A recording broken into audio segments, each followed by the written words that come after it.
Tyler found himself in a rut, literally and figuratively. It was a dark and stormy winter's night, and the roads being slippery, he lost control of his car and ended up in the ditch. It wasn't just an accident that he lost control, he was just driving too fast. It was 1 in the morning, and after a fight with his girlfriend, he left her place to make the 45-mile drive back to his. His mind, filled with nothing but anger, clouded his judgment, and here he was, stuck in a ditch. His life had become a figurative rut of routine. If you look closely enough, you could almost see a path of his life worn into the fabric of society. Awake at 5 each morning, get out of bed, and head for the shower. After the shower, he'd eat a light breakfast and then drive to the gym, where he would exercise for about an hour and a half. Then it was back to his home, where after another shower, he would make a hearty and healthy breakfast.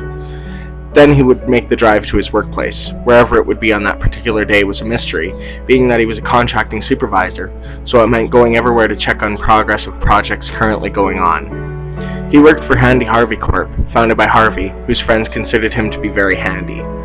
Tyler was Harvey's right-hand man. There were many subcontractors hired on for the projects, and it was Tyler's job to oversee and do whatever was necessary to ensure the success and reputation of the company remained pristine.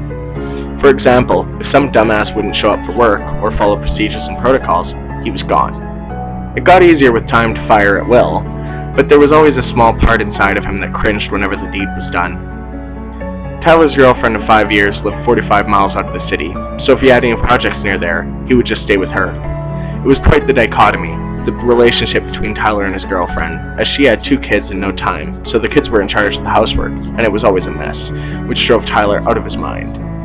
On the other hand, he was so lonely after his divorce that he stayed no matter what, which at times put great strain on his relationship and his mental health.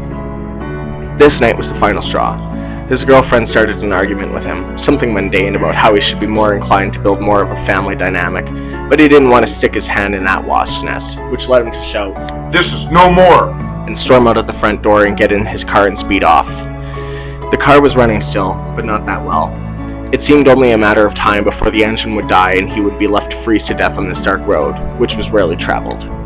He realized he had left his phone at his girlfriend's, but even if he had his phone, the reception was so poor he probably wouldn't even have a signal, so no use calling for help. He left a flare on the road as to alert any passing traffic of his need of assistance. He knew that leaving the car to try and walk for help would be suicide, as the bitter cold and howling wind of the storm would kill him. Tyler's girlfriend awoke to the ringing of Tyler's phone, and slightly grouchy from being awoken in the middle of the night, answered. The voice on the other end of the phone was Tyler's. He was telling her he was in trouble and that he needed help.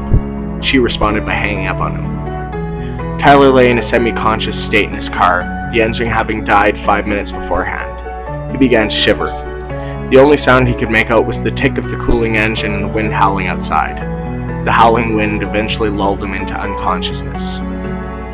The alarm went off at 8 a.m., and Tyler's girlfriend angrily swatted the thing until she found the snooze button. The phone began ringing, causing her to wake up.